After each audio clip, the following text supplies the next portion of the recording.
Hey! Oh my god. Oh my god, that was terrifying. That's funny. Hello, welcome to Call Up the Podcast. I'm Raven. And I'm Jesse. And we're your hosts. Jesse. Not Jessica, as the people at the nail shop that we went and got our nails done at thought. Yeah, I just got a pedicure. You did. First time ever. Yeah. How'd you like it? It's fun. Yeah. Yeah, and it was only like $30-$40. 37 I think, and then like 45 a tip. Yeah. Well, that's because we did a signature. It was a signature. Yeah. There was like a waxy bit where they like it was worth doing that much, right? That, like, I'm just saying, like, you know, for $40 once a month. Yeah, it's not that bad. You know, yeah. For us bougie people of the world. Yeah. My feet feel good. They feel moisturized. They're very moist. Soft. I haven't really inspected them too closely. But Yeah. You didn't get any polish this time. I don't see a reason to. But yes, welcome to Co-op the Podcast. Mm-hmm. Where we get our feet done. We got our nails did. Nails done did. This week, announcements or how do we start these things again? It's been so long. I don't remember. I think you're doing it right, Jesse. You're just you're going with the flow, and that's any way we do here. it is the right way to do it. Yeah. This is how we do it. All right, announcements. We still got a Patreon. It's patreon.com/callupthepodcast. Please check it out. Yes. Check it out, please. Please give us your money. Yes, Patreon is starting in full swing for us. We're getting some money in it. It's the reason we can keep on doing podcasts, and we don't have to go beg for money on the streets in our spare time. Yeah, if you do that, I'm so sorry that is your life. Yes, still give us money. Yeah, some of that money you get from other people. Yeah. But yeah, Patreon. We have several different tiers for you to choose from. All of them includes gifts of some kind, and most notably would be access to our channel on that chatty thing, Discord. Yeah, that's a cool channel to be a part of. Yeah, where we've got like our friends on there, and we're talking, and we're just waiting for more people to talk to, because I'm actually sick of talking to some of those people. Don't say that about them. Yeah. Or do you mean me? You bitch! Yeah. But yeah, so more people, join us over there. You buy in once, and you get lifetime access to the Discord. So that's nice. Sure. But yeah, other than that, go check out our blog posts. We are still behind on our blog posts on our website.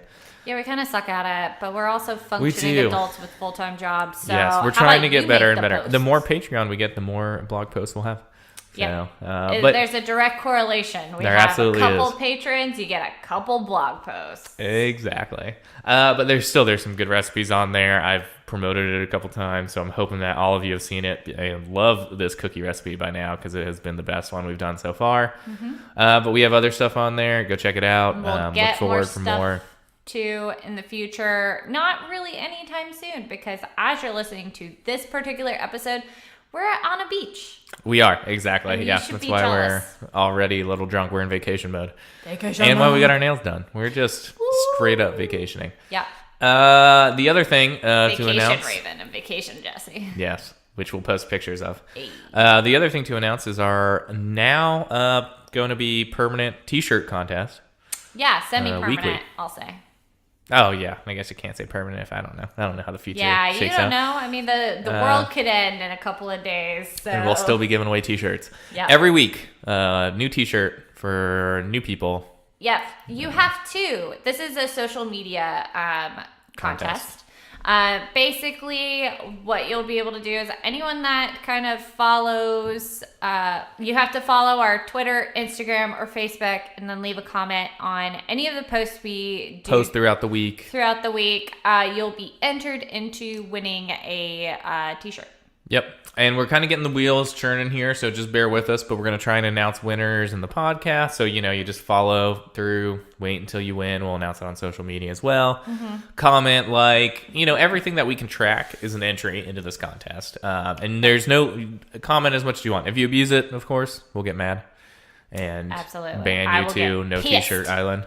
Yes. But yeah, there's no comment hell. Once and you only get one entry. If you can comment and you have reasonable stuff to add, don't do one word posts, comments this We're all adults. My post. Yeah. Yeah. Be reasonable. Yeah. But yeah, the more engaged you are, the more chances you get to win. And like I said, t-shirt a week. We'll contact you for your size. No, we're only going to give away extra small t-shirts. Only extra small. Only the extra smalls. Yep.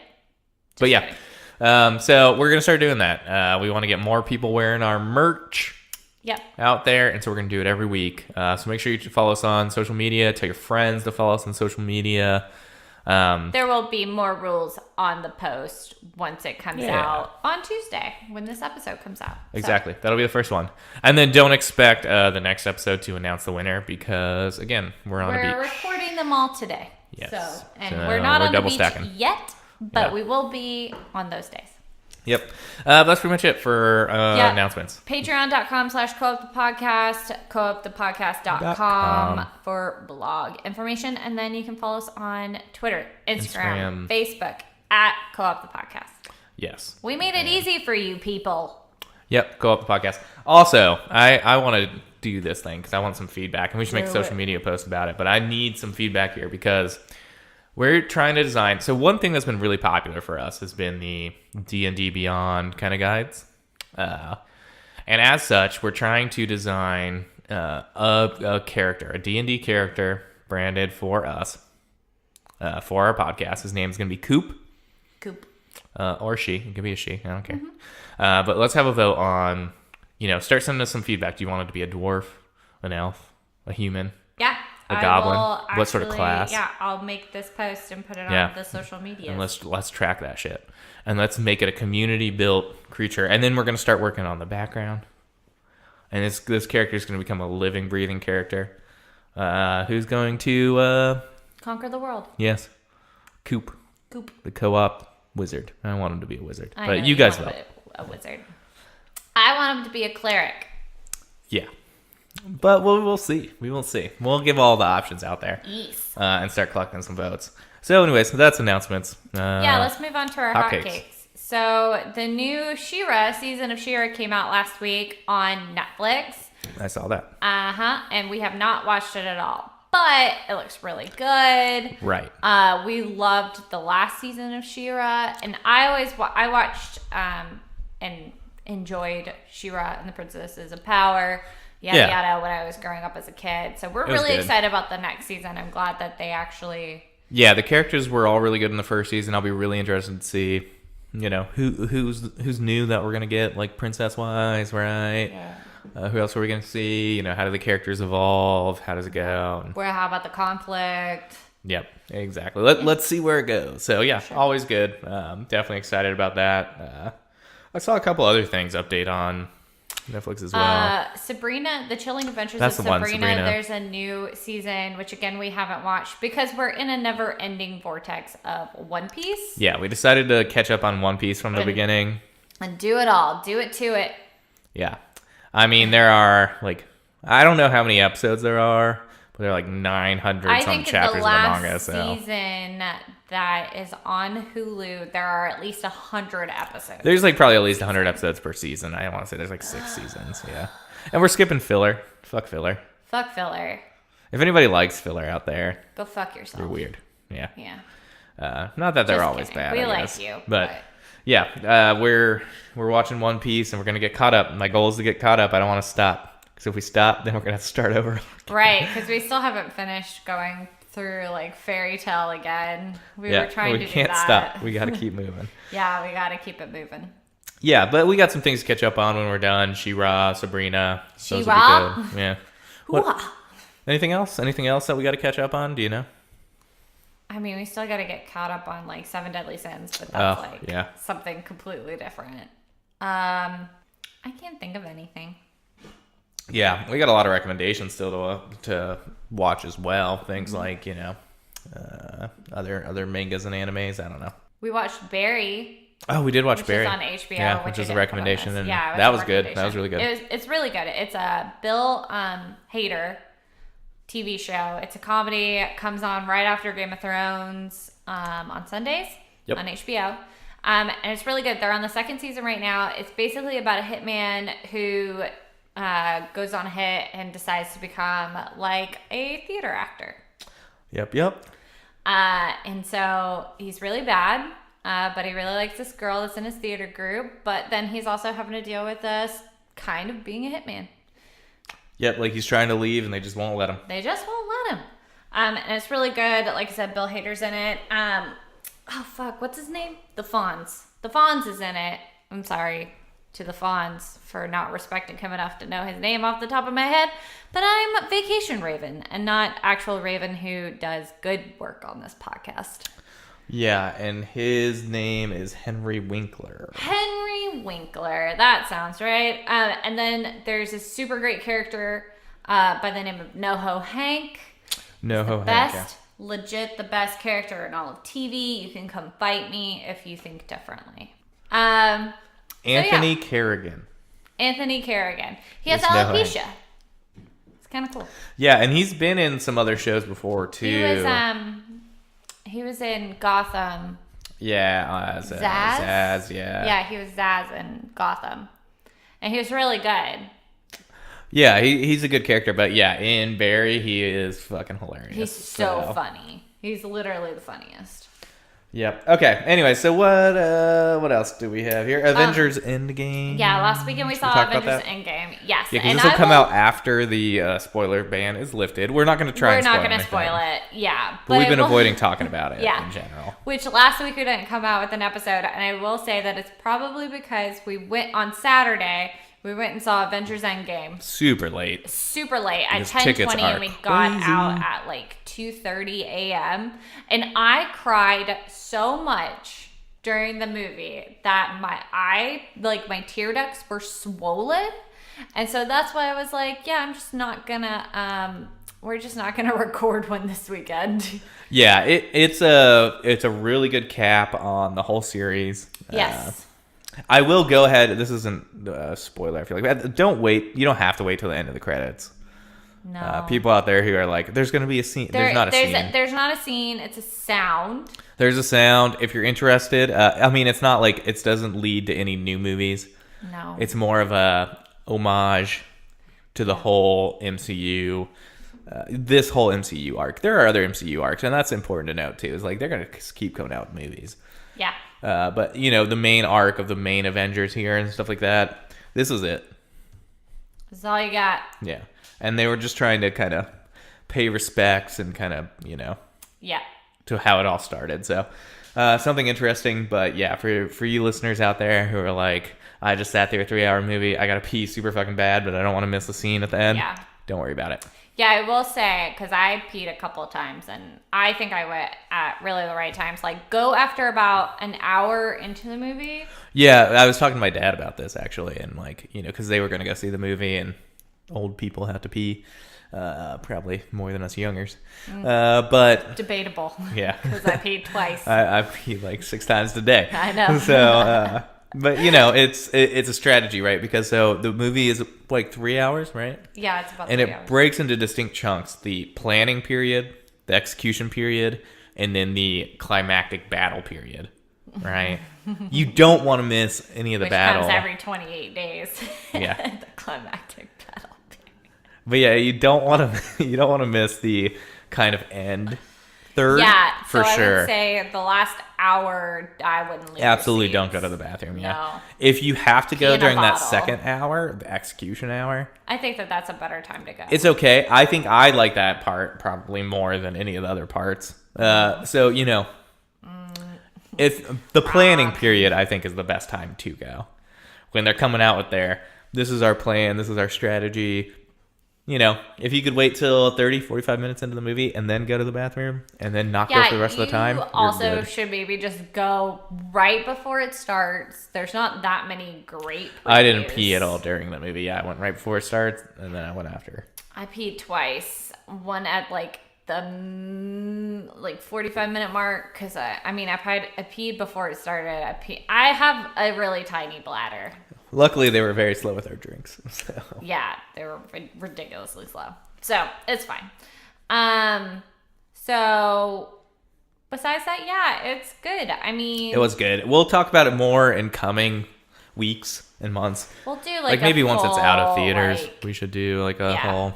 Well, and so this is So there's only one more Marvel movie coming out this year, and that's Spider-Man Far From Home. So maybe what we'll do is we'll do like a full MCU, where are they, what's going on, where is the story going to take us kind of episode once Spider-Man Far From Home comes out. No, that's a good idea. Yeah. I know, we don't. We're really against. I was talking with other people who do podcasts online this week, and it's we're really against the spoiler thing because it's like, how do you handle it, right?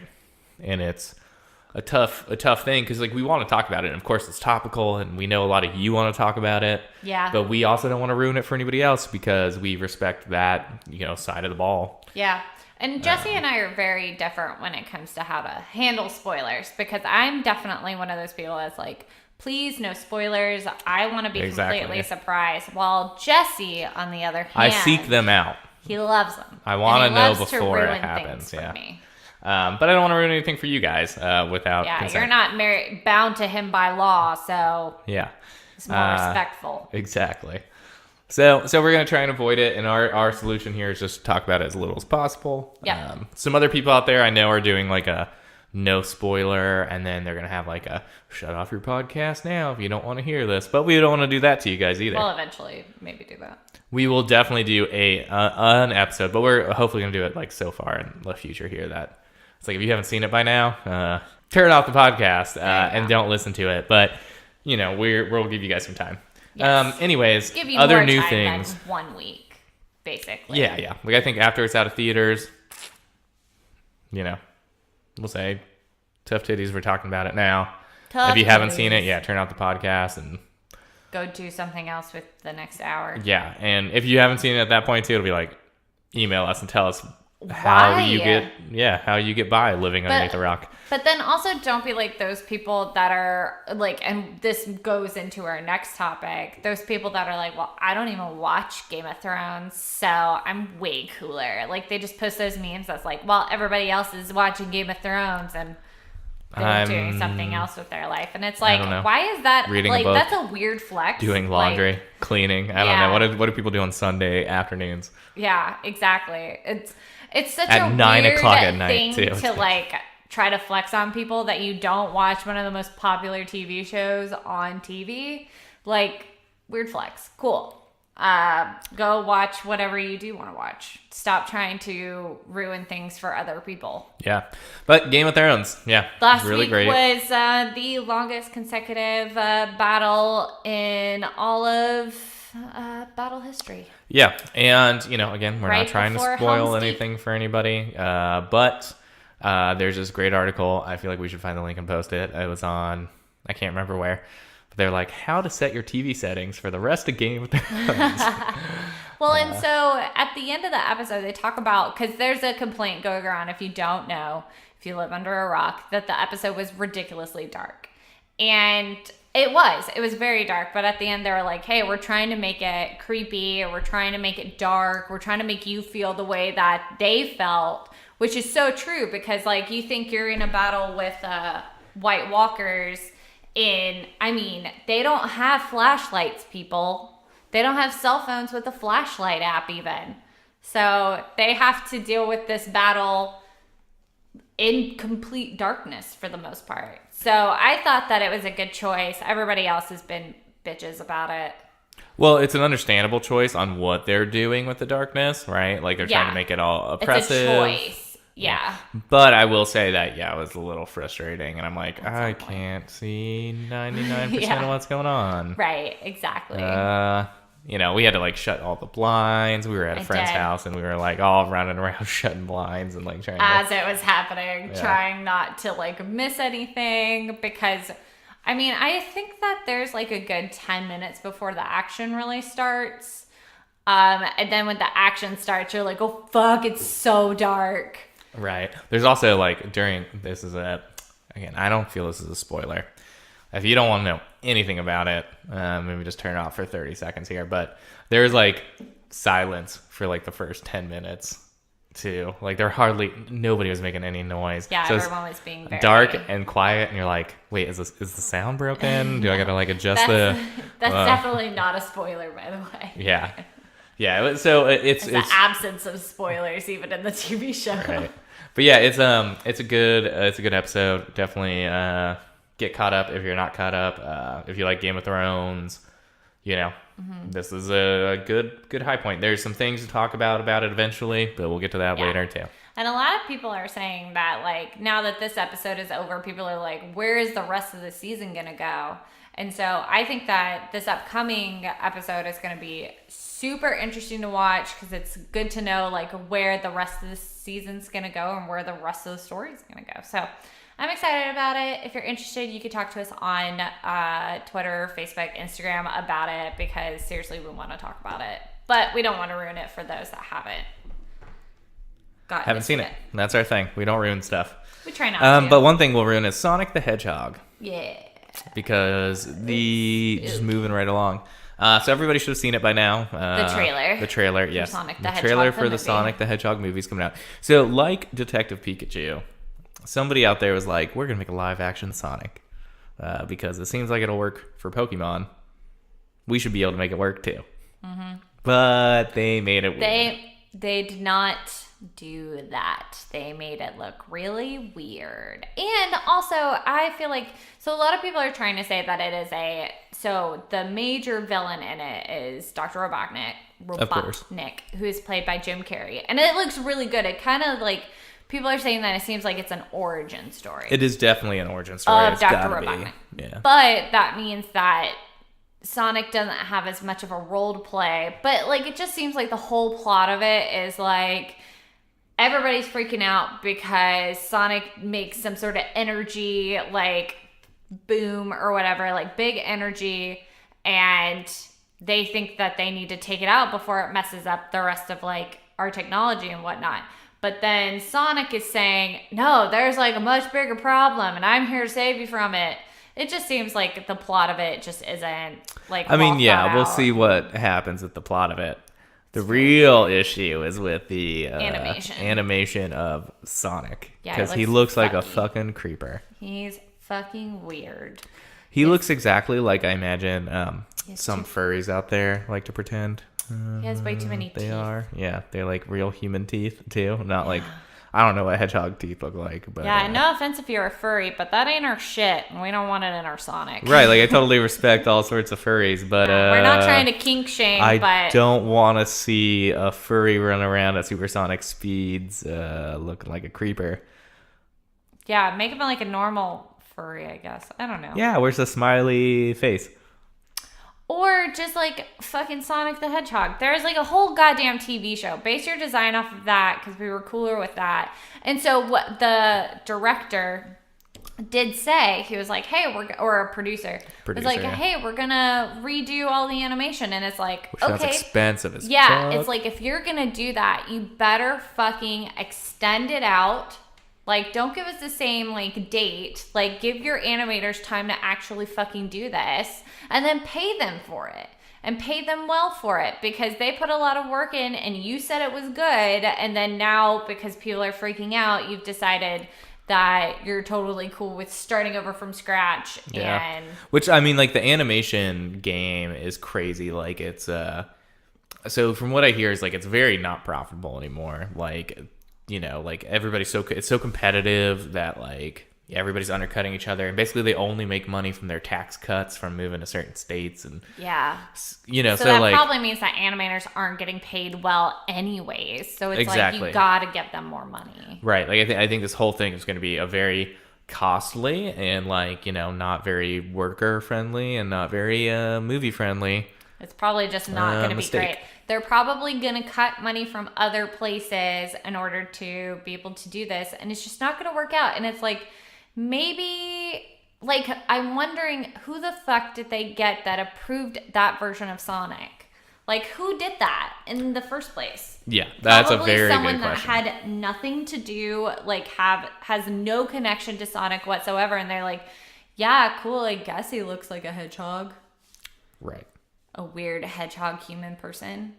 Exactly. Yeah, there's something kind of fishy with how that whole process got approved. Which, you know, nobody's focusing on either, but Tails also looks a little like, you know.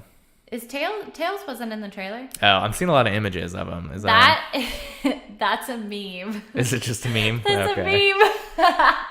I'll post the meme. Okay, yeah. Of what Jesse thinks Tails looks yeah, like. he looks a little fucky too. So somebody's not paying attention to any of the animation. And it's actually Jesse. Me. It's me. Oh, I'm gonna find it. Yeah, find it, post it. Let me see if this is what you're talking about. It's the one Richardson, I think. Besides minus the last picture. The last picture was like, I knew that part was a meme, but I thought the second one was real. Well, while you pull that I'm up. finding memes. Is it, hold on. Is it basically like this thing? Yeah. No. That's a meme. That's a meme, buddy. I know. Hip Like, with the internet. when you said it, I knew it. It was, yeah. Okay. But yeah, so Sonic the Hedgehog, if they fix it, I think it'll detract from the movie. Like, I think the movie could still be good. I think the problem But I think the animation's Sonic gonna the Hedgehog is the story doesn't seem well developed. I think that Jim Carrey is It might just be hard to put in a trailer. Yeah, that's a good point. And I mean, I think people are trying to bank off of what Detective Pikachu is actually doing now. And I'm like, this story is much better. I think that who they have in it and who they had doing the designs for the creatures, I mean, they were really good, and they're not like, they're sparing no expense. Right. Basically. Yeah. So, I agree. I think it's not going to be the same as Detective Pikachu, but they're hoping that it is. They're wanting it to be. Yeah. All but right. we'll see what happens. I think if they fix the animation, they could definitely solve that problem. And I think the story just is hard to relay in a trailer. So. Yeah, but Jim Carrey looks great. And he hasn't been in as much work these days because, well, he was in that TV show, I think, on like Showtime or something. Yeah. He's been out of the kind of silver screen, off the silver screen for a while. So, this is good. But he he kind of looks funny. I mean, I don't like that they're trying to use like, this is what young people like. We're going to say, yeah, basic in a trailer. And it's like, okay, whatever.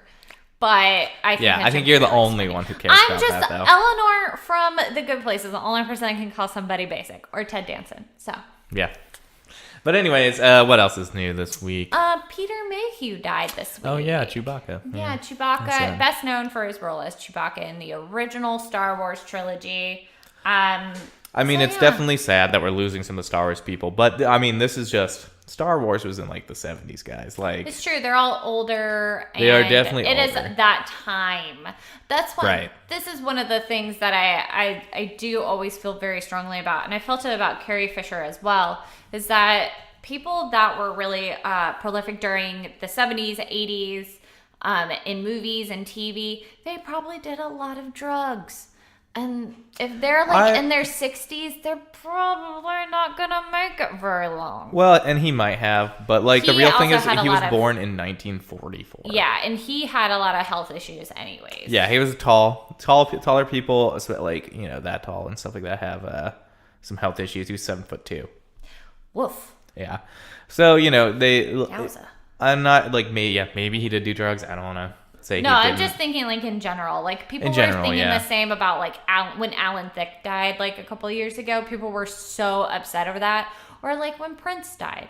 No offense. I mean, it's just when you do that kind of damage to your body, and then plus people die. And old. Yeah, everybody dies. People start dying when they start getting old. All right. The theme of this episode is taking a turn. Everybody, we're going to go into a little segment called Everybody Dies. And we're going to help you deal But it with is this. definitely, it's still a sad thing. And it's something so that we sad. could be sad for. But I think in the back of our minds, nobody needs to be too sad. It's we all knew it was kind of coming eventually. Everybody knows grandma's, Everybody's grandma's dying. And so is Peter Mayhew. Everybody from Star Wars. Yes. Who's alive from Star Wars? Mark Hamill and Harrison Ford are still alive. Harrison Ford's really old. He is. And he got hurt during the Force Awakens. Yeah. And so everybody was like, oh my God, he's going to die. He's going to die. I still feel like Mark Hamill's kind of zipping around. He's still pretty... he's pretty young. Yeah, he's still pretty spry, but... Yeah, just prepare everybody for when it happens. Emperor Palpatine is still alive. The guy who played Emperor Palpatine. And he was kind of old back then. Darth Vader's voice, James Earl Jones. Still alive. Yes, he's in the new Lion King, reprising his role as Mufasa. Yeah. So, I mean, just expect that sometime in the next 4 or 5 years, a lot of those people are going to start dropping too. People die, and it's going to be sad. We're all going to really be sad, but it just happens. Yeah, he was a gentle giant, and I think that it is really, I think it's helpful for your soul if you like go check out Mark Hamill's post about it, go check out Harrison Ford's post about it. Exactly, yeah. I think is Carrie Fisher's dog Gary, I think they posted something on his Instagram because they had a good relationship. And I'm like, wait, it's so sad. Yeah, it's nice to take a moment, say, we really respect everything that Peter Mayhew did. Like, we love his work. Respect everything he did. Take a moment of silence. And then we move on because there's no point getting hung up on it when there are tons of people to pay attention to still that are alive. That's true. R.I.P. Yeah. Rest in peace, Peter Mayhew. Yes. Okay. Fantastic Beasts 3. I saw that on here as well. Yes. Moving right along. Are so bad at these transitions. Hey. All right. So we have a new release date for the next in the Harry Potter fandom. And that's the Fantastic Beasts 3. That's coming out November 2021. And I will say, I have not actually gotten to see Fantastic Beasts 2. Did you get to see it, babe? I did see it. How did you see it, Jesse? On a plane. You can see it You can see it Monday. But yeah, Fantastic Beasts 3 release date is in November 2021. Yep. And they usually come out in November. It's the last one, too, right? It's just a trilogy? Actually, I'm not sure. I didn't do a lot. I'm Vacation Raven. Vacation Raven doesn't do notes for the podcast. Yeah. Well, I believe it's the last one. I believe it's a trilogy. And that Fantastic Beasts 3 is going to be the last one in that series. How did you like 2? How did you like the second one? I like 2, but we'll wait until you see it to get fully into it. But I like 2. Maybe the next episode when we come back from our trip. So not the next one, but the one after. Maybe we'll do a Harry Potter themed episode. Yeah. Like I like 2. I'm trying to do it, like put it next to 1 in my mind and say which one I like better. First? And I feel like they're both equally as good, and they're both good. Right? Yeah. How do you feel about them? About like in the entirety of Harry Potter? They're just separate. It's just a separate thing. Okay, you see them separately. Okay. Yeah. Like you wouldn't compare it to like a specific Harry Potter. What's your favorite? Oh, no. We'll do this later. I was going to ask you what your favorite Harry Potter movie was. Yeah, we'll wait until we do a Harry Potter thing. Okay, let's move on to our theme. And I remember back in, I think it was episode 13, we talked about how we have tattoos. We've gotten a couple of... It was winter. It was cold. It was winter now that it is... We had to walk uphill in snow both ways. 70 degrees outside right now.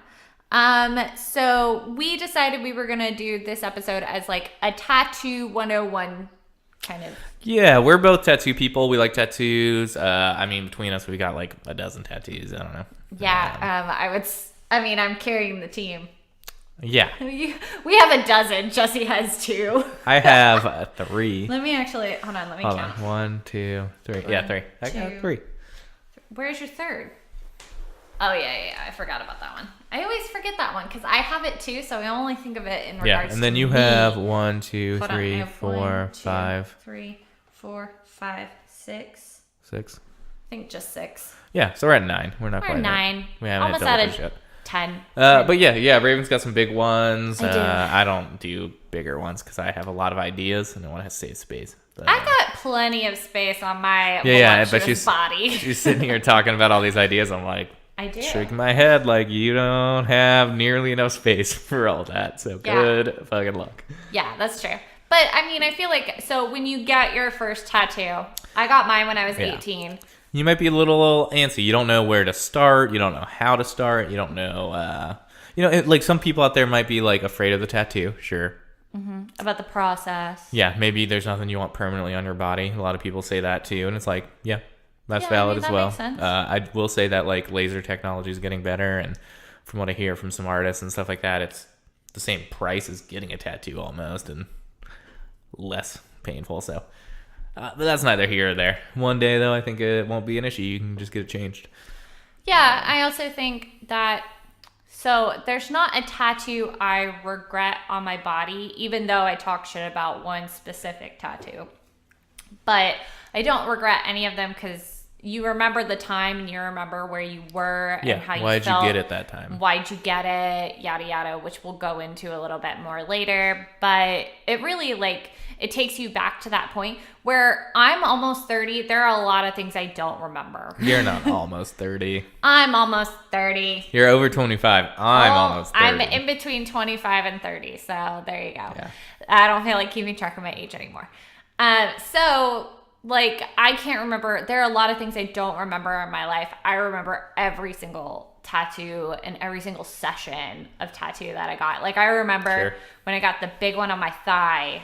I remember what happened. I remember how I felt. I remember getting a Caesar salad from the place across the street from the tattoo parlor.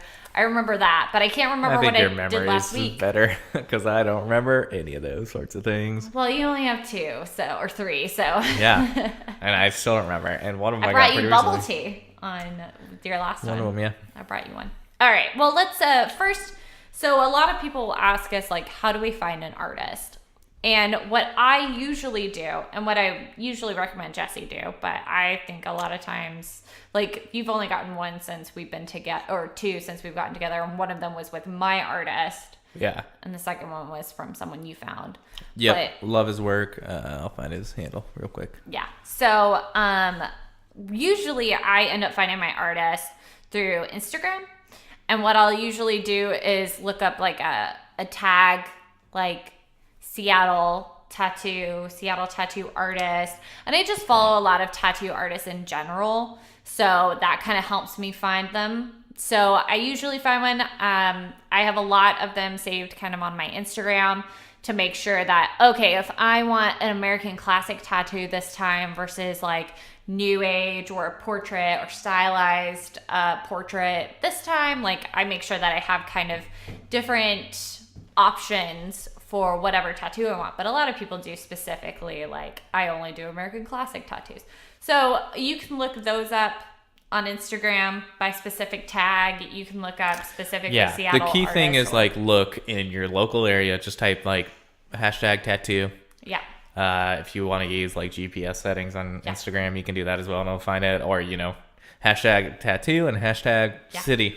You know what else is a really good place to find tattoos too, or tattoo artists, is Reddit. So I like to go on our tattoo or our tattoos.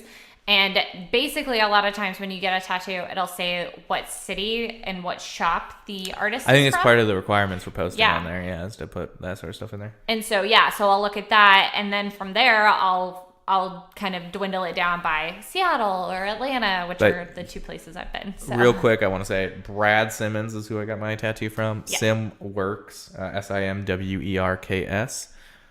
He is located in Bellevue, Washington, and he did a great job. Definitely check him out on Instagram if you're local to this area. His style is more straightforward art. I don't think there's, like, much of I wouldn't know how to classify it anyways, but there's not much of a twist to it. And he does a lot of black and white work, though he told me personally that he wanted to do more color. So if you're really interested in some color, you could probably reach out to him and talk to him. Up and coming artist, reach out to him. Yeah. Now, part of that is, like, once you find your artist, so you've done your little search and you've done stuff like that, scheduling, and I want to tell everybody what to expect here because I see people kind of stumble and fail on this a lot of times. Yeah. These people are booked way in advance. Yeah, a lot of times if you have a good artist, 2-3 weeks, a month in advance.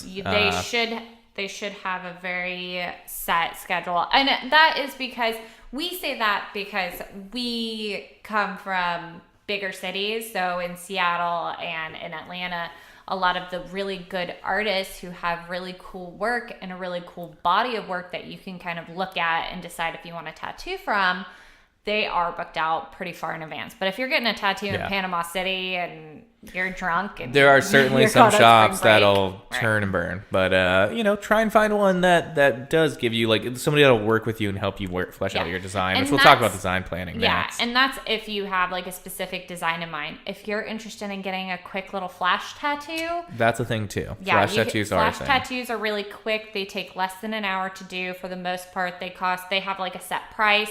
You don't get any kind of real design input into it, and almost every single artist you'll come into contact with has a flashbook.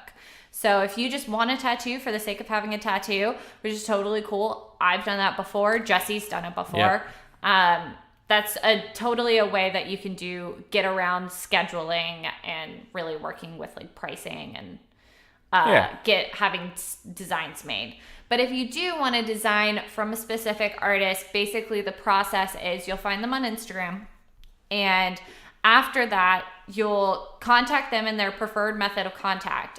Probably Make sure direct you message or email. I know a lot of, so my particular artist that is local in Seattle is Electric Olivia.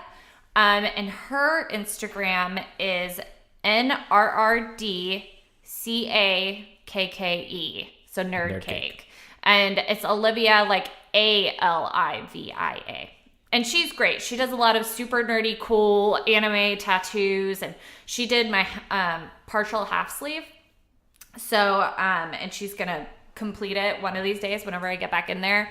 Oh, is it not done? No, I got to do the coloring on this side, on the like inner armpit, which we'll get into pain threshold later. Yeah, I thought it was done. No, it's not. I just have to finish that one side. But so she likes to get contacted through email.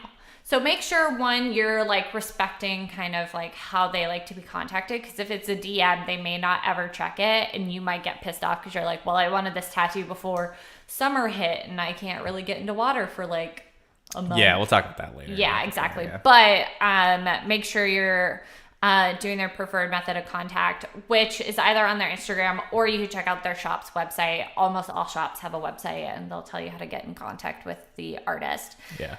But you'll reach out to them. You'll give them kind of a breakdown of what you would like. So say you want a Vegeta tattoo. So you'll say, hey, I want a Vegeta tattoo. I want it to be kind of small and like chibi form on my forearm. I'm interested in color and line work. I would like it done around this time. Let me know what your schedule is. And they'll usually come back with like a schedule, how long they think it'll take. Yeah. After a while, like if you guys going back and forth, they'll give you an art design specifically if you wanted like a drawing of Vegeta versus just like actual Vegeta, like the way the anime looks or the manga looks. And then they'll give you their schedule, and then their hourly rate. So almost all tattoo artists have a set hourly rate that's based on them, not necessarily the shop, but based on kind of how their skill level. Like that's something to note. So like most tattoo artists are working out of a shop as contractors, right? Like it's like with like a lot of hair salons do like this. Hairstylists. Yeah, they're booking a booth basically they're at renting that the shop. booth. They're renting the booth. Yeah. So, like, the shop has definitely some control over, like, base prices. Some sort of stuff. Yeah, like, the shop has some influence, but the artist sets their own kind of price. And it's usually based on, how long have they been tattooing for? What's their skill level? Mm-hmm. How popular what's their they demand? are, their demand. Yeah, because I think a lot of people think that, like, oh, well, I'm only sitting in a chair for this long. I should only be paying this price. And it's like, no, you're not paying for your time necessarily in the chair. You are, but then you're also paying for their skill level and what they've had to do to get to how good they are. Right. That's like something too. Like they also are not just spending time with you in the chair, because they're working on your design in their off hours. They're like drawing your design, planning it for you. Yeah. And, art takes time. It's like if you were commissioning an piece of art. Absolutely. And then you're also getting it put on your body. So. Which would be cool. Yeah. But yeah, so once you found your artist, once you've scheduled the time, reach out to them and schedule the time. It will take 3 or 4 hours probably, depending on the size of the tattoo. And depending on how long you would like to also sit in a chair. Right, you can break it up into sessions. Yeah, I usually, for some of the tattoos on my body, I've had to break them up into sessions. Usually 2, usually it's line and then color. But I've sat for like an entire tattoo to be completed as well. After a while, I would say either you start getting hungry or you start getting antsy. And when you start getting antsy, I'll say like it kind of starts to like you feel it a little bit more, and you're like, man, I just want to get up and I gotta go, and like I want to go do other things. So just take that into account. Yeah, like my last tattoo, I scheduled it. I thought it would take exactly 3 hours, and I had a call I had to jump on. So yeah, for work. I was a little antsy right at the end, kind of needlessly, and definitely you're like, oh man, like come on, right? Yeah. And that's a bummer. Like you want to have like an open schedule. I think that helps a lot. So next time I'm just gonna keep my schedule open. Take off a day. Yeah, exactly. And there have been times where like I've started to get hungry there at the end, and my blood sugar when it drops, it's like done. So I'm like, I gotta go. Like I can't. And we'll also get into those kind of aspects of like a tattoo where it's like, what should you do before? Yeah, we're kind of bouncing all over the place here. Let's go back. Okay, so you find your artist. We went through all that. Them. So one thing you should keep in mind when you're working with an artist, they usually have their own style, and they usually have their way of drawing. They do not want to recreate or basically just Control C, Control V, a tattoo done by another artist. Yes, and this is a very nitpicky thing that I want to get into because, nobody wants to, like, an art piece. A piece that you worked with another artist on or somebody else worked with another artist on, they're not going to want to do that. They're not going to want to do that art piece. Take somebody else's That does not work. mean, like Raven mentioned earlier, the Vegeta thing. If you want to get a picture of Vegeta, they'll draw Vegeta. It's not the same thing. Yeah, but if it's like somebody else's rendition of Vegeta that now you want, they exactly don't want to do that. Yeah, or it's more like if you want to say like, I see this little stuffed Baymax over here, Baymax, right? And I want to have like a random Baymax, thing done. That's like some sort of spin off the character, but it's never been thought of before. Right. I want to combine Baymax it's gonna be brand and new. Mickey Mouse. Yes. Bam. Because did Disney do that movie? Yeah. So there you go. It's like a big Disney piece. Nobody else is going to touch that. Like nobody else should do that. Nobody's going to copy that piece after I work with an artist to get it done. Now people will do like a Baymax piece over and over and over and over again. People do a Mickey piece over and over again. Mm-hmm. But once you start like kind of, welding things and kind of trying to capture an idea or a feeling like art does. Mm-hmm. That's not to also say that somebody else won't see your tattoo and get inspired. Or be that kind of crappy person that takes your tattoo idea. That has happened before, and that's why artists don't like doing it. That's why tattoo artists are going to be like, but like really a lot of the tattoos that I like are like, so like my latest one is the Wheel Time Dragon. Yeah. And I just got it straight copied out of the book. It's like the art out of the book. So there's not a lot of creativity there. And, I've got a couple other ideas. I want to get a fairy tale tattoo. Which is just like copy and paste from that's not going to have a lot of creativity. They mean a lot to me. And and definitely Brad is super great about it. He's like, I don't think he minds doing something like that. But if I were like, oh, I found this on some other tattoo artist page. And it's like, no. Right. That's don't not cool, be man. that person. Yeah, exactly. And so just try when you're thinking about like, okay, I really like this design. Come bring it as like an example. What do artists call it when basically bring bring it as an example for the artist to use when they're working on your tattoo. But don't let them just go ahead and copy and paste it onto your body. I think it was done a lot in the 2000s. I don't think artists are willing to do it as often these days. Yeah, artists are getting better. Mm-hmm. They're also getting more creative. They're getting pricier. Mm-hmm. Yeah. And they're getting, they don't want to do as much other people's stuff. So yeah. And going back to like price too. Yeah, price is our next thing. So let's just jump into price. So like we said, all artists are done usually work hourly unless they're doing like a flat rate for flash tattoos. I've seen that a lot. Specials. They'll do specials. Last time we got a flash tattoo was during Valentine's Day, and it was like $50 a piece or something. Yeah. Especially if you're and coming in with like a secondary person, like a second person, and you're getting matching. And I mean, tattoos. those were in and out. We had her do something a little bit different for us, but because flash tattoos are pretty small, they're like the size of your thumb. Like they're not very large.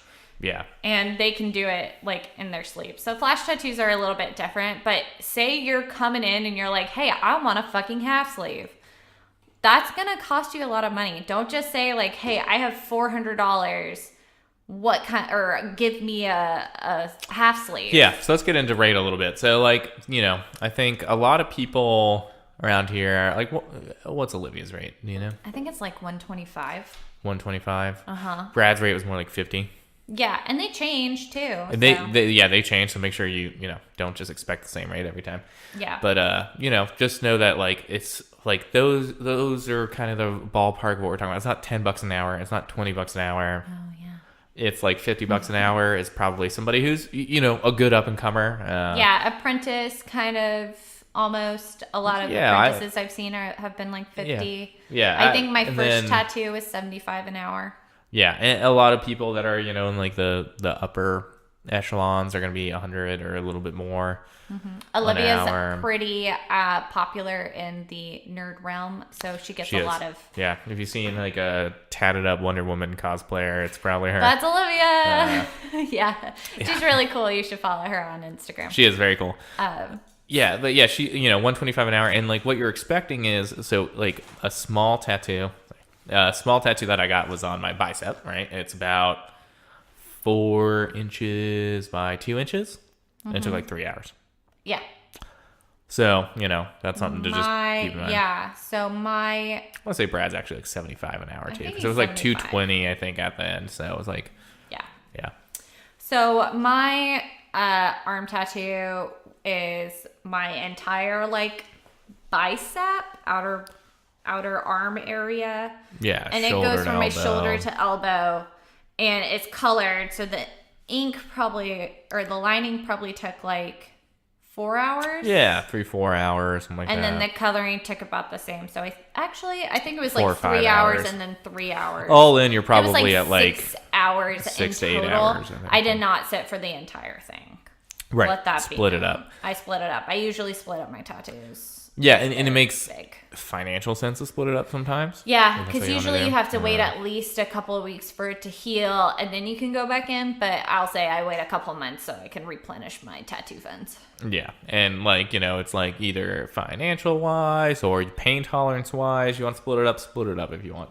Another thing is tip your tattoo artist. Tip them. They do such good work, and they put like hours into it, doing your drawing and then sitting there with your... Right. And a lot of that's included in their rate, but if you're talking to them, you're chatting, you're having a good time, there's a lot of customer service aspect to it that is not built into the rate. And, if you want to really encourage them to continue their art and stuff like that, a tip helps. So I usually tip, 20% or so. Yeah, whatever seems reasonable. I suck at tipping. I usually I'll just do what's the highest amount that I can to get. Well, so I always plan like, it's like, okay, I want to make sure I have more than double the amount of money I think I'm going to need for this tattoo in my pocket, ready to go. A lot of them only take cash. That's something to know too. Exactly, that is something to know. I like to have cash prepared because that's definitely how it was back in the day. I think some of them are starting to take credit cards, and they took credit cards at this shop I went to, so could have done that, but a lot of them are still like cash only business or whatever. So I like to have like double the amount I'm going to need just in case. Just in case. You never know. And then, I pay the amount out, and I just kind of round up to the nearest 100 or some shit and just throw up some cash. I'm bad at tipping. Yeah, Jesse I overtip a lot. Yeah, he's an over-tipper. I also am too, because I don't like math. Yeah. Yeah. It's easy. But yeah, so tip your artist. artist. So be sure to tip your artist. Tip anybody, really. If that somebody looks at you and gives you a wink, tip them. Tip them. Tip them for the confidence This is America. boost. We tip everybody. We tip everybody here. We love tipping here. So let's go into like what to expect when you're expecting your first tattoo. Yeah, when you're getting into the chair. So you planned it out. You're going in for your appointment. Show up a little early. Make sure you're there so that the artist can like, if they've got some time, they'll show you the design. They'll say, and they'll help with placement. Yeah, exactly. So then what you're gonna do? So let's just say that you're doing it on your outside arm, like outside of your arm, because that's a relatively there's less pain in that area, which we'll talk about pain as we go into it. But like, make sure you don't have like long sleeves on, right? Like, make sure you're gonna be easy to expose wherever you're getting the tattoo. Yeah. Also, make sure before you even get in there that you have what you need for your aftercare. And aftercare usually includes like an antibacterial soap. Like, duh. And I think pretty much everywhere it gives you the instructions now, and they also will give you like a little sample of the soap and stuff, and so you can run to the store and get some after. Yeah, and you could do like a ointment, like A&D. Aquaphor. Yeah, I like Aquaphor. Yeah, Aquaphor is good. So just like, I think it's easier to just do that, because when I get done with the tattoo, I'm really tired and I just want to go home. But when you take off the bandage, you have to wash it. Please, God, wash your tattoos. Right. So let's like, don't jump in. Back up. No. So you are prepared. So you're prepared. Make sure it's easy to expose, that you're ready to do the tattoo. Then they're gonna come in. You're gonna be sitting in a chair usually, or laying on a table, or whatever's convenient for them to access the spot they're gonna be on your body, right? Mm-hmm. Make sure you can expose it easily, and then they're gonna put the stencil on, and they're gonna be like, is this where you want it? Yeah. Don't just be like, don't be agreeable. Make sure it's exactly where you want it. Body forever. It's going to be there, yeah. And it's easy to wash off too. The stencil kind of thing that they use, it's like a little fake piece of paper. Yeah, they can just print another one. Yeah, exactly. They'll just print another one, and basically, like, they'll show it to you in a mirror, and you'll be able to decide, this is where I want it. And yeah, like Jesse said, don't just say, this looks fine. It looks good. It's fine. Yeah. No. Like it, yeah. Be nitpicky if you want to be nitpicky. Yeah, like move it a quarter of an inch if you have to, like, or quarter of a centimeter, like, because it's on your body forever, and the tattoo artist gets it. Yeah, they'll be fine. Yeah. But after they place the stencil, then this is when it starts, right? You're gonna lay down. Be calm. Make sure you eat beforehand. Yes, that's on my list of like, make sure you eat something beforehand. If you've ever gotten blood before, just kind of make sure it's the same. It's similar to that, because when the needle hits your skin, I'm going to say tattoos don't hurt very much. It's kind of like pinching. The way I say to do it is like kind of pinch yourself really lightly, just surface level pinch. Yeah. You know what I'm talking about, just the skin, just pinch. And if that's the pain you're gonna. That's kind of the pain you're feeling. However, when your body gets hit by anything at all, like when you get blood drawn or anything like that, like your body has an immediate reaction, and everybody's body is different. Like when I give blood, or even when I get a tattoo, I have to have something like sweet in my hands, or my blood sugar drops like immediately, and I think I'm gonna pass out. It's so stupid, and I'm such a little wimp baby. But that is something that just happens to me every single time. So I always make sure I have a good big breakfast full of protein and fat and even a little bit of carbs. Eat some eggs, hash brown, and bacon. And then I get dum-dums. I make sure that I have like a butterscotch dum-dum sucker in your hands, in my hands, or some gum or a mint. Just so when you hear that noise and you get that first which is like perk. It's actually kind of cathartic now at this point. But it's a high pitch, and the way it works too is there's like 4 or 5 needles in the little thing, and they like kind of go back and forth and kind of. Yeah, it depends on the type of work you're getting done, because really it's like real some fine of them detail, either have color like work is different. Yeah, or 5. Lining work is different. Yeah. They'll use different needles for different things. Yeah. But make sure you eat beforehand, and I like to say, bring a snack. Yeah. And water. Jesus, bring water. Like, so if you're doing this, like all of you right now listening who've never gotten a tattoo, just like kind of pinch on the outside of your arm, and that's kind of the pain you'll expect to feel over and over and over again. Yep. It's like pretty constant little for like 3 hours. And a lot I know of people different areas of your body have different pain. Yeah, exactly. And there's lots of guides online to how that works, but again, pinch yourself and you'll be able to tell. Inside of your arm hurts a little bit more than the outside of the arm. Yeah. I was just doing it on my hand as I was talking.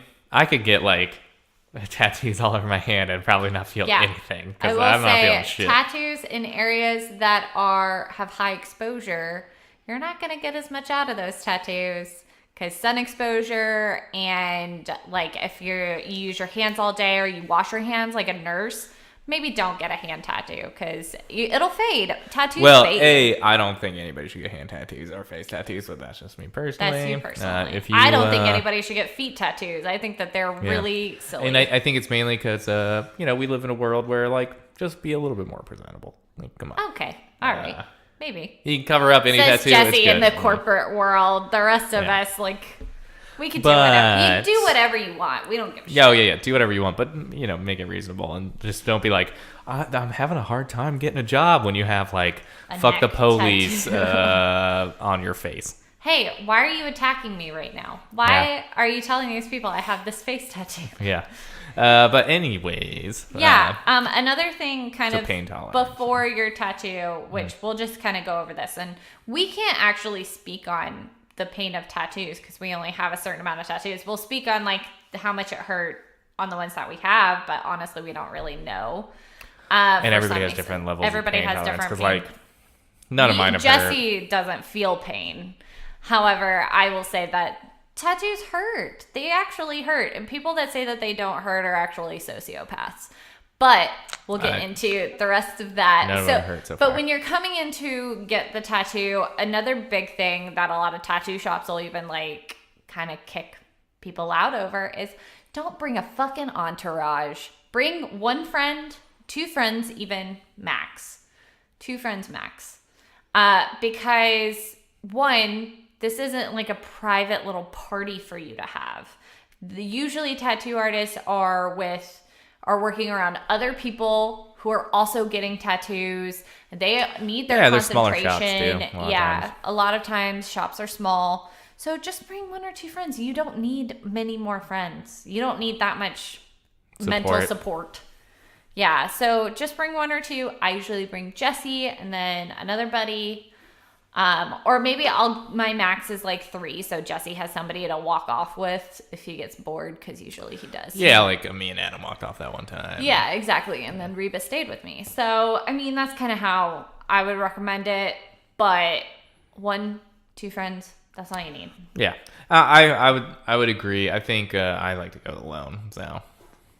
Yeah, you went without me. But then, you can talk to the artist, or if you want, you can bring a book. They're totally fine with whatever you want to do, as long as it doesn't get in their goddamn way. Yeah, I would say I really enjoyed talking to Brad. He's a super dope person. Yeah, we always talk to Olivia. I never bring a book because the artists that you're working with, they're pretty cool people. Like, they're going to just talk to you. 9 times out of 10, I don't know. If you're like us, you and your artist could hang out and be best friends if you spent any time outside of the chair together. Absolutely. It's really funny how much we've had in common with all of our tattoo artists. Yeah. Another beforehand, don't drink alcohol. It's a blood thinner. You idiot. It is. Don't and that's why, don't take an ibuprofen. Like, don't take blood thinners before you go in there. You bleed a little. Like, it's not like super noticeable. But you get like part of like the most recent one I got was like black ink, right? But mixed in with the black ink was absolutely there's blood. Yeah, I've bled before, and I've sat for long enough, or I've been with friends who've sat for long enough where plasma even has come out. So I mean, don't be upset if there is blood. You're sticking yourself with a needle millions of times over. I've heard of people who like have a problem with like blood or whatever, getting tattoos, and then you can set up like a little screen between you and the actual tattoo so you don't look at it. Can you really? Jesus Christ. I mean, maybe you got to bring the screen. Maybe if you have a problem with blood, like not even the smallest. There's like people who are blood. like the sight of blood fucks them up, but immediately. I mean, but you can't really even tell it, and they clean it off like. Yeah, they're because they need to wipe, see it. wipe. So it's like the other thing about this is like, so the needles are going in and they're pricking. So pinch yourself, feel how it feels. There's also somebody who's like rubbing it constantly as they do it. So it's honestly, like if somebody was like slowly scratching your back and rubbing the sore spot over and over again, that's kind of what it's like. But the way that it kind of feels though is like at first it kind of hurts, and then you just kind of get numb to the pain. It's numb. Yeah, that's how I feel all the time. And then you get antsy and you want to like get up and move. Like you feel the first prick. And then it just starts to go numb pretty quickly. And actually probably the time it hurts the most on a tattoo is like right near the end. When they're like, so kind of like how most tattoo artists do it, I think. And I don't know if this is most, maybe they all do it differently, but they'll kind of do their like little outline, and then they're going back doing some of the finer detail pieces, but they're going back over a piece they haven't hit for like an hour. That is. And it's already started to like sort of swell a little bit and like really hit it, and it's super tender. Yeah, it's a little more tender. Except Jesse doesn't feel pain. Well, it's not enough pain to register. Like, it's not like, oh man, I'm gonna break. I would never break a tattoo into multiple sessions unless it was like, this is gonna take 8 hours and then another 8 hours. Obviously. All right. But yeah, take sessions and take breaks if you need that. Oh yeah. Like, don't let Jesse shame you into fucking doing that. Don't let that happen. definitely do as much as you need. But that's just how I feel. It's like they don't hurt enough for me to say, I want to come back to this tattoo shop a couple days from now. No offense, let's just Jesse. get it done. No offense, Jesse, but what is the longest tattoo you've ever had? It was that 3 one. hours. 3 hours, yeah. 4 hours, yeah. Come hit me back up when you've been in a chair as long as I have. Again, I'm not going to get big ones because I have lots of ideas. That's true. All right. Yeah. Well, let's get But what else have we not talked about? I think we've pretty much hit on everything. Like, let's talk about our tattoos. Well, I just want to make sure there's nothing. Like, let's just run through it. If you have to get up and go cut pee. This part, yeah. Yeah, if you have to get up and go pee, or if you need, want to get some water. Yeah, if you want to take a break. If you need to take, a cigarette break or something like that, your tattoo artist is If you need to take a cigarette break, though, rethink your ideas on All your addiction right. to nicotine. Stop. That's true. If you need to get up and go smoke a joint, don't do it. I don't No, but get up, just let them know, and they're totally cool with it. Or if you're like, hey man, I'm feeling kind of hungry, can we break for 5 minutes so I can go down to the gas station and grab a bag of chips? And they'll probably be it's gonna take longer than 5 minutes, but yeah, I don't think there's any gas station 5 minutes away from a tattoo in Seattle, parlor. Okay, a convenience store. There's usually A convenience store. I'm just saying, it takes more than 5 minutes to check out. All right. Easy, reasonable amount of time. 15 minutes. Whatever. But yeah, definitely that makes sense. Yeah, you can take a break if you need.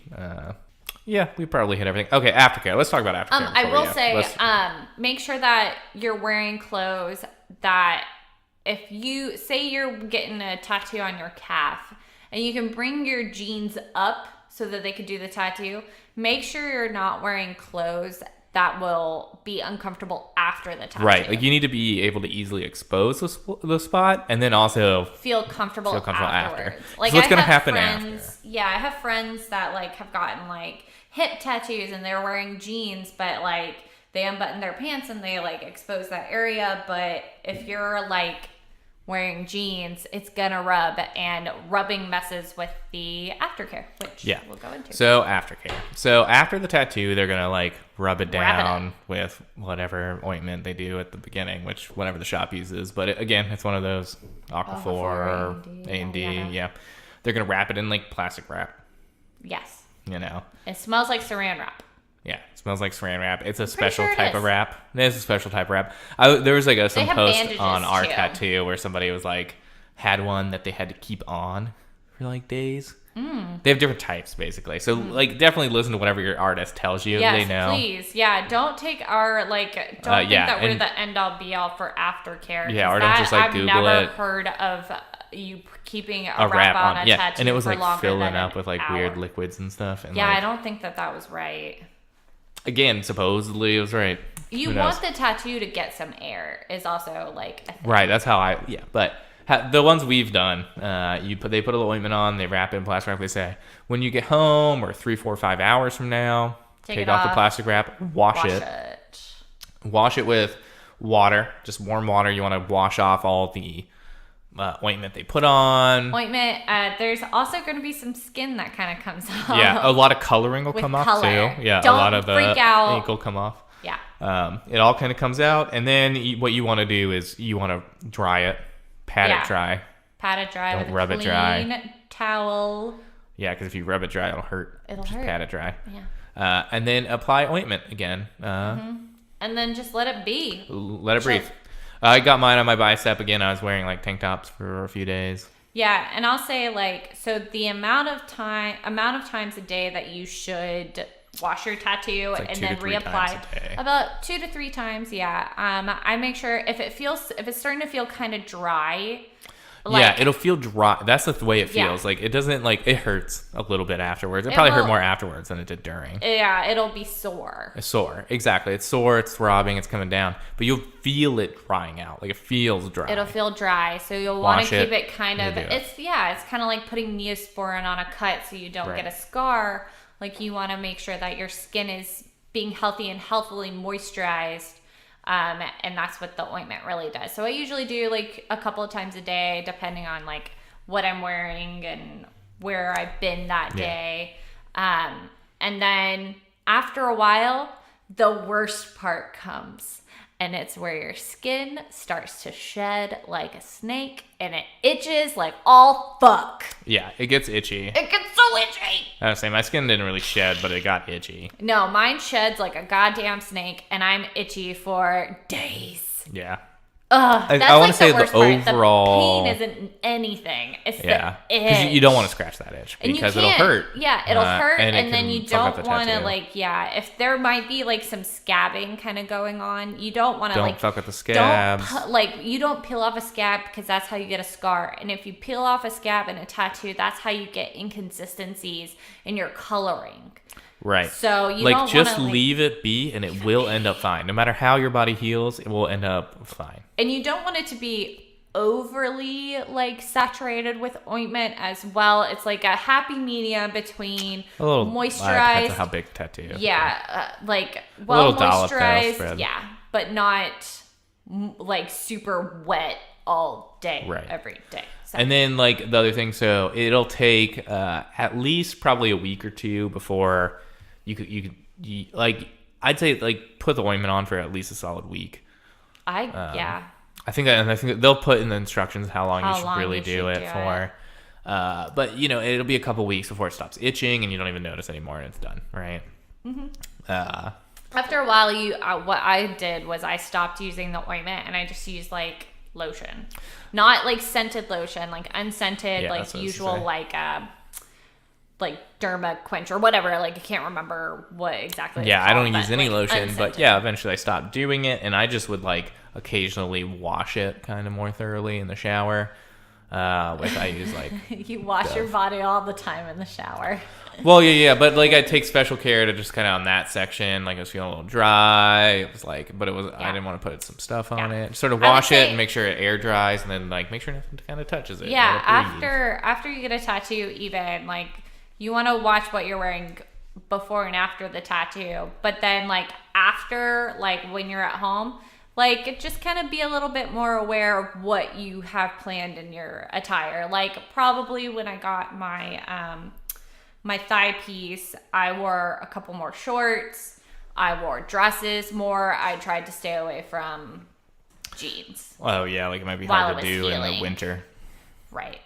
I mean, dresses and stuff. I mean, pantyhose are fine. Just jeans are like, they're hard and they hurt. And I mean, just make it a little bit easier. Wear stuff that's not as tight, basically. But most women's clothing are meant to be tight because of the patriarchy. Yeah.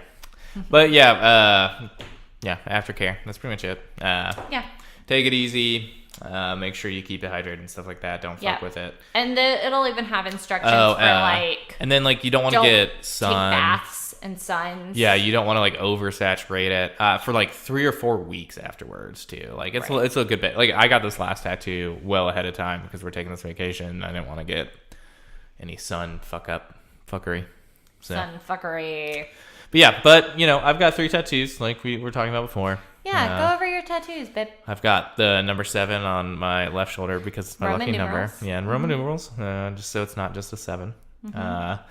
I've got a little flash tattoo that's like a coffee and a donut because we are big coffee and breakfast kind of people. Fans. Yeah, we got. We used to be bigger into donuts, but now donuts are we special don't take treats carbs, because we don't do the carbs. But they're a heart-shaped donut and they're cute. Yeah. And that was done by Electric Olivia. Yeah, and then like I said, I got the dragon from the Wheel Time from Brad here. And I've got a lot of other plans. I'm a big planner, and I just have had less time to get some of them done. And a lot of my plans are always around fairy tale tattoo. I need to get a One Piece tattoo, and a Naruto tattoo, and a Bleach tattoo, and there's so many different ones that I want to get so for many like anime tattoos, manga tattoos. For manga, anime, some video games that I want to get. I want to get a Kingdom Hearts tattoo. Yeah. You know, and it's like all these tattoos I really want to do, and I want to make sure that they all kind of fit together. So I'll tell you guys my plan as I've developed this more and more is I'm going to work on a sleeve where I'm just going to like tons of... A sleeve is like a tattoo. Usually it's like one big tattoo that all works together. Mm-hmm. I'm going to get tons of little tiny tattoos, and then I'm going to fill in the gaps in between them with like some sort of background, I think. And that's going to be my sleeve. Yeah. Eventually. Should definitely just get like an anime sleeve. That like makes sense entirely for like a consistent look and theme. Well, No, I'm just gonna be all over. It's all the stuff I like on like my right arm, right, and on some other on my left arm, right. I got some other tattoos planned. Again, you know, there's so many ideas, and you know, I think like it's like for sure, what do I want to have permanently on my body? And for me, it's like I love all these things. You know, I think like fairy tale, right, which is a super easy one because like tattoos are part of it. They have a tattoo. They have guild branding. But it's like I love that series. I read that manga for I don't know since it came out till it finished. I don't remember when it started, but it must have been like 10 years. One Piece I've been reading since like, you know, 2000 to now. Still coming out. Still read it all the time. Every like Wednesday or Thursday or Friday, whenever it actually hits the internet these days. Yeah. But I go on the internet and I look for it and I find it and I read it and I'm like, you know, I'm anticipating it every week. Every week. So good, solid memories. Like I remember when, you know, certain characters were died or were beaten and blah, blah, blah. And you have all those great memories. So you want to get a tattoo that captures it. And it's just like something simple. Your time that you dedicated to that series. Yeah. So, you know, that's where I get all my tattoo ideas from. But yeah. Yeah. You want to find a good artist that can kind of really work with you on those. Because I probably wouldn't go to anybody to get an anime tattoo, because like you really want like your artist to kind of connect with you on your idea, because it's kind of fun. It's fun when that happens. Yeah. So I have a couple of tattoos. Most of them have some sort of significance with another person in my life. So I have the flash tattoo with Jessie. That is the coffee cup and the donut.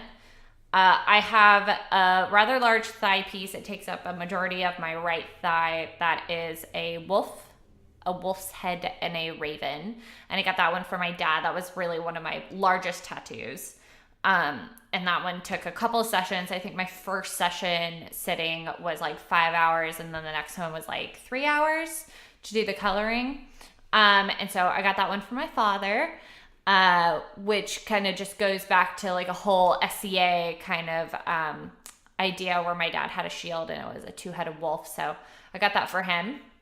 One of my next ones, and that was done by Kim Deakins, I believe is her name, in Athens, Georgia. I believe her shop now, she used to be at Paint and Wonder, but now it's she's at Pink Goblin, I believe, tattoos. And then one of my next ones is a Beetlejuice tattoo. It is the image of Beetlejuice as a snake. And it says, "We've come for your daughter, Chuck."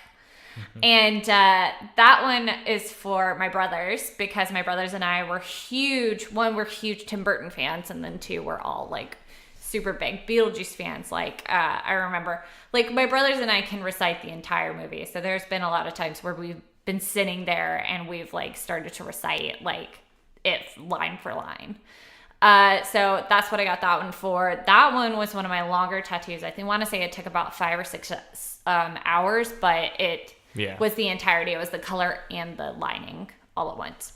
And that was done by Mike Groves, who's one of my absolute favorite artists and Instagram people in the entire world. I believe he still works at Paint and Wonder in Athens. But he's amazing. 100%. Go follow him. I believe his Instagram handle is Poopbird. That's a good one. Yeah, Poopbird.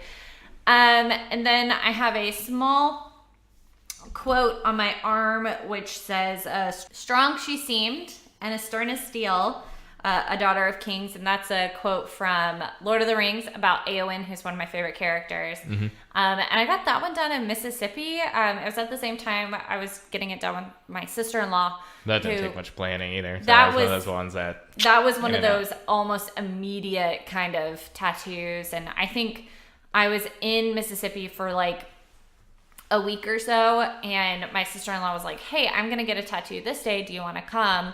And she and I was like, "Yeah, hell yeah, brother." And so she contacted the artist for me, and he said that he could fit me in, and he did a really quick design, because lettering is a lot easier than like actual drawing and actual like art for an artist usually. Right. So we got those done, and then one of my largest is about the same size. Yeah, probably about the same size. Yeah, it's a my half sleeve, partial half sleeve, which is of my mother. My mom used to do belly dancing, so I took a picture of her to Olivia, Electric Olivia, Nerd Cake. And she did this tattoo for me where basically it's my mother dancing. And a lot of people like to go around and be like, oh no, that's just a tattoo of you. But no, it's of my mom. Mm-hmm. It's of my mom as like maybe in her late 20s, early mid 30s. So that's my mom. And that's a pretty big one. And I got line and coloring. So that was fun. And then my first tattoo, which is the tattoo that I actually got a compliment on it the other day, which was really weird, but it's literally just 4 birds on my shoulder. I got it with my best friend. It was probably my fastest tattoo. It was under an hour. It was ridiculously overpriced, and I did it without telling my parents.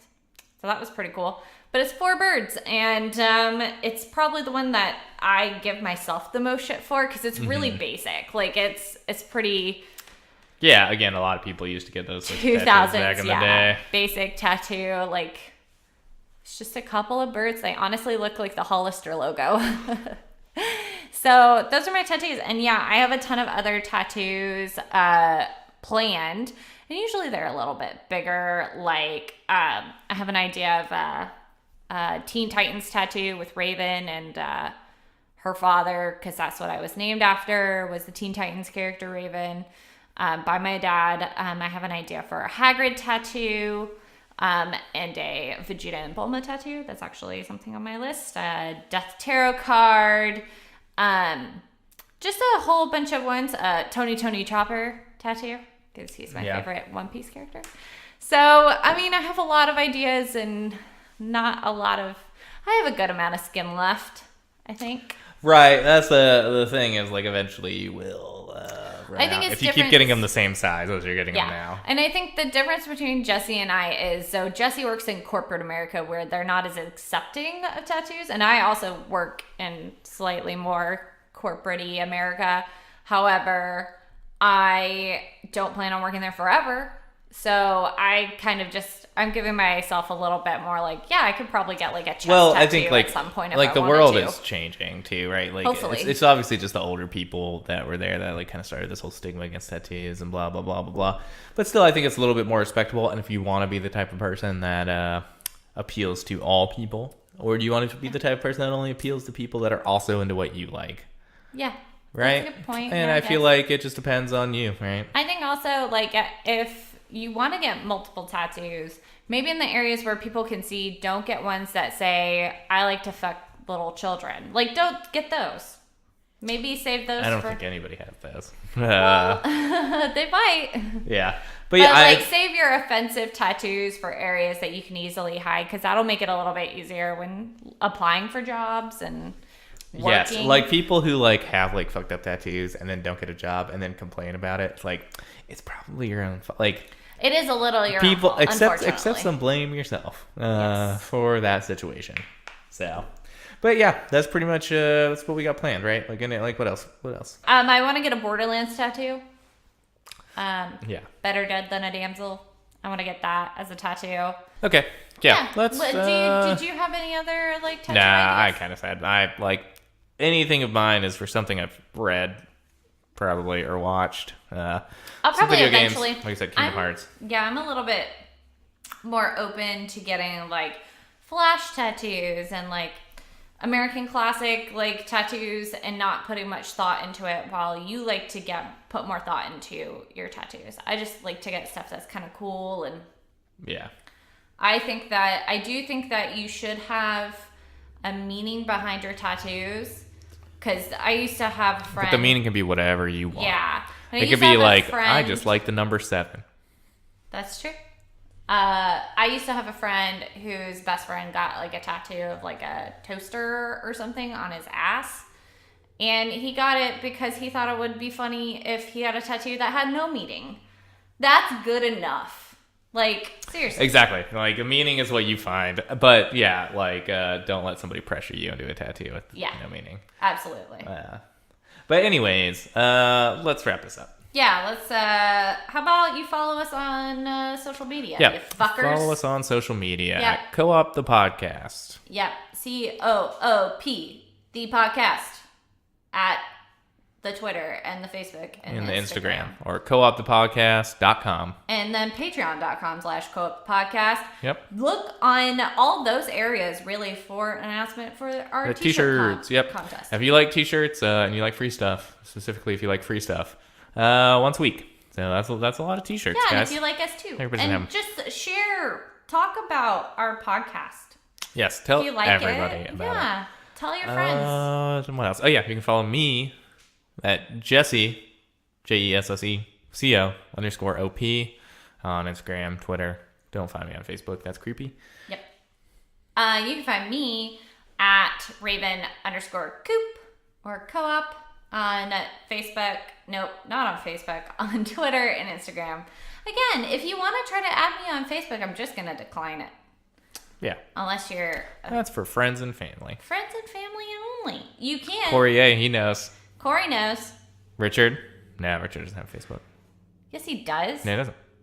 Yes, he does. I'll bet you $30. We're in a Facebook group chat with him called Hose. You don't have to have a Facebook to have a Yes, you do. Chat, I think. Not anymore.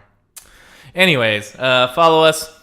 Check back for stuff on the t-shirt. We're gonna start pushing that real hard, and that's pretty much it. So we'll talk to you guys in about 30 minutes. Yeah, because we're recording these back to back to back to back. Yep. Okay. Okay, bye.